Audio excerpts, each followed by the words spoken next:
everyone? So ngayon nandito na tayo sa may dalawang 120 square meter na magkatabi na lot, nandyan siya. Papakita ko lang sa inyo yung water district dito sa loob. Silang water district, yan yung mga kapitbahay. So magandang investment siya guys. Ito, meron ng kuryente, meron ng tubig, ayan. Meron siyang silang pumping station, ayan oh. 'Di ba?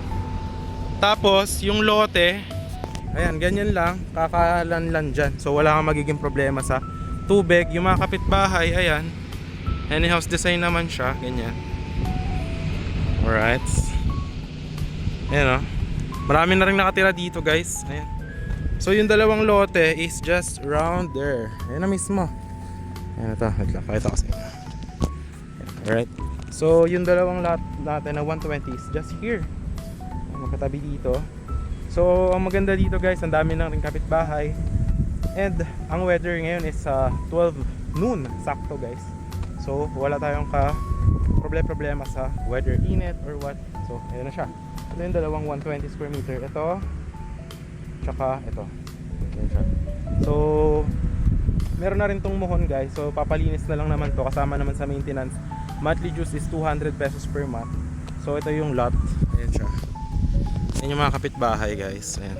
So sa tapat niyan, ito yung isa. Ito yung isang 120 square meter. Ayan. Tapos yung isang 120 is here. Ayan.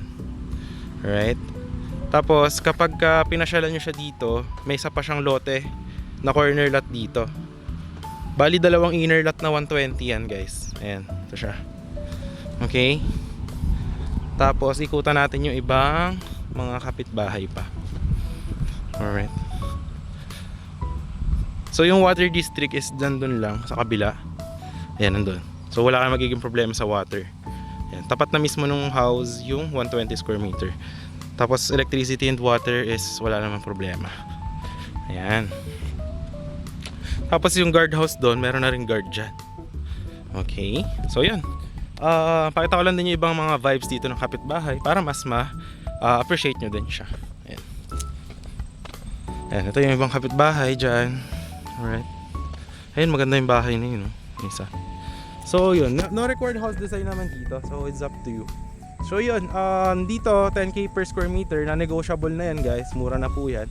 Ready for use. Ang terms, full payment, 5% discount kung magkano yung 10,000 times 120 square meter. So 1.2, 5% nun. Ngayon, kung gusto nyo installment, ang pwede lang is 50% down payment. Tapos yung remaining balance is 50%, 1 year 0 interest. So yan na yung guardhouse nandyan, diretso dyan. Tapos ito yung ibang kapitbahay. So yun, that sums up our property tour for today. If you enjoyed this one, kindly hit the thumbs up, share mo rin to other people, and syempre huwag mo kalimutan subscribe yung ating channel and hit the notification bell for more upcoming videos. So yun lang guys, once again, this is Jack Rich and I hope to see you in the next vlog. Bye bye.